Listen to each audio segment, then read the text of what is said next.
Ayan, welcome back to my channel mga idol. So meron ako ditong isang Sharp 32 inches. Bali yung medyo lumalumang model na to, no?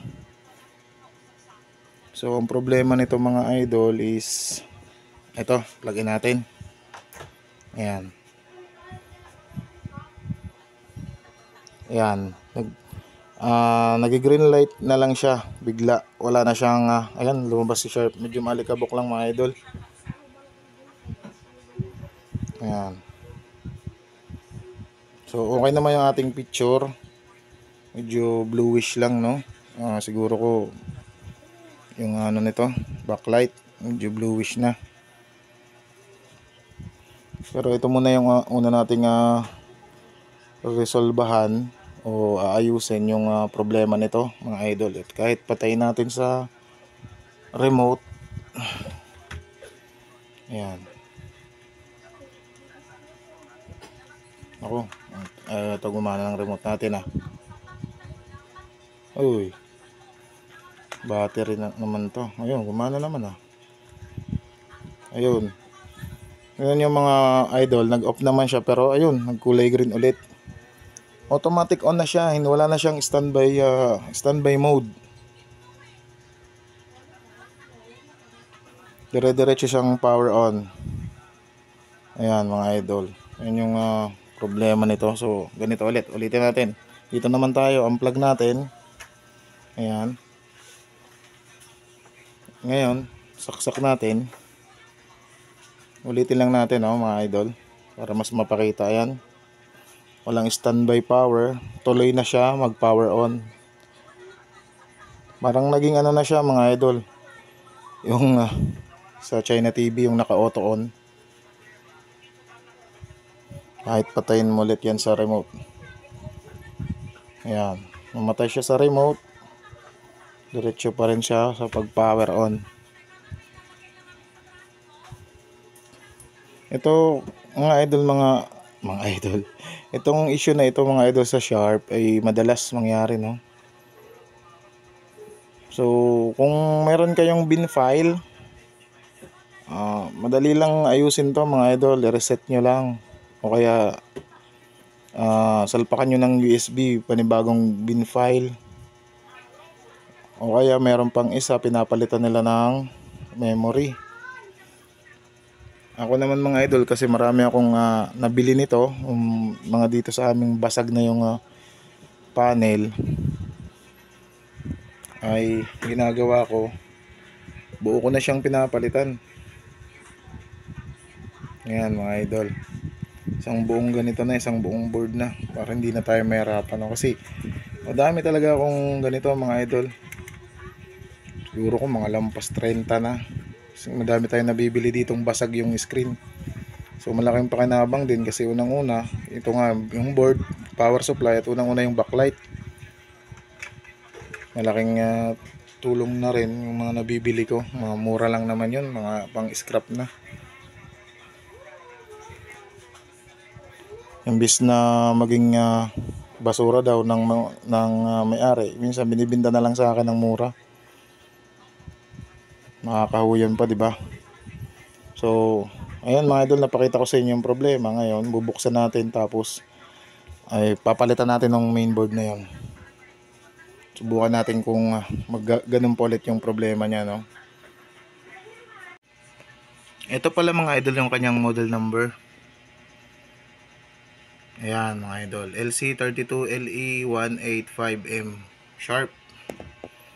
So ito na yung kanyang loob mga idol. Ito yung kanyang power supply. Parang na-repair na yung power supply niya mga idol. Parang nagsipagsunugan yata yung ano nito, diode. Bago na rin yung kanyang fuse.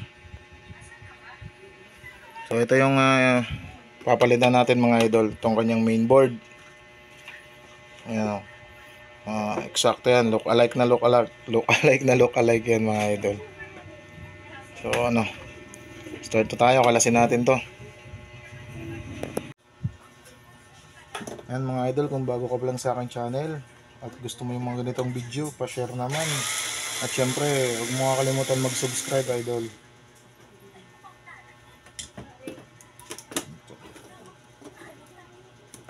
mo na rin i-skip idol yung ating video, maiksi lang naman to. Kunting tulong mo na lang na rin yan sa akin na idol, no? So ito na, baklas ko na. Natin lagay. Palit natin to ngayon, no?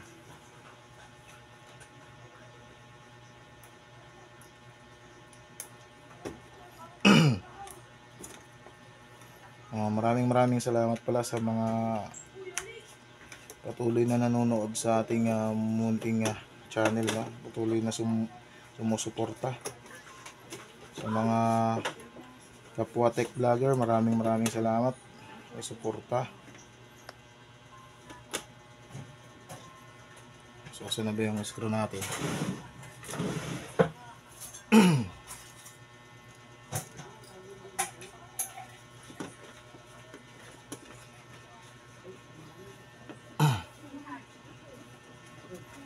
Medyo madilim tayo mga idol,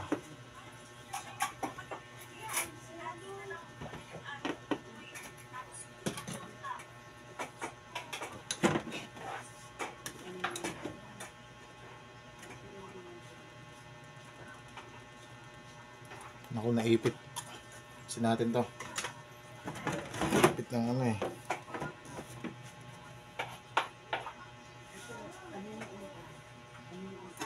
Yun. Ngayon mga idol, tetest natin. Balik ko lang tong back cover. Ito na mga idol, the moment of truth. Kung magkaka-standby power na nga ba ito, dahil pinalitan na nga natin ng isang buong mainboard. So ayan, power on natin, plug in natin. So ganitohin ko lang para mas kita nyo. Ayan. Ayun mga idol, nagka-standby red na siya, oh. Power on nga natin.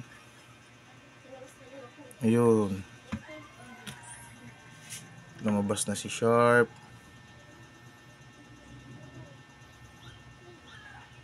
Natin kung tutuloy.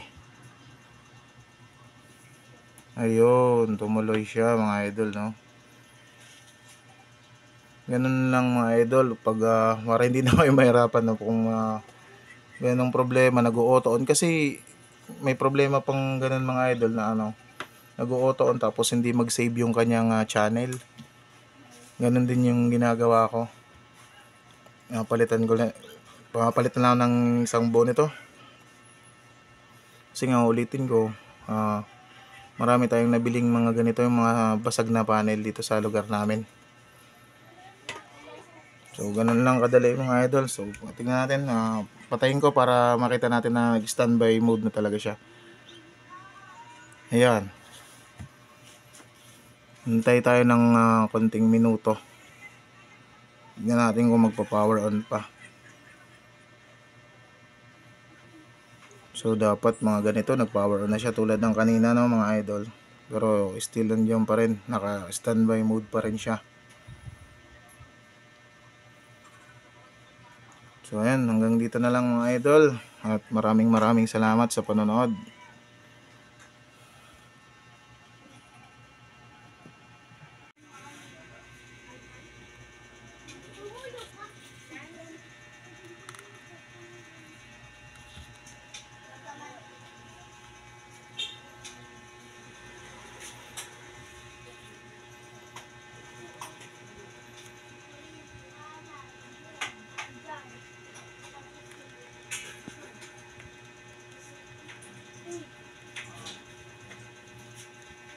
Paano po na siyang buksan dahil sira yung doorknob? Nakakatanggap nga ako ng prangkos araw-araw. Tapos may weird na lalaki nagsasalita, sabi niya, "Huwag kang kumanta."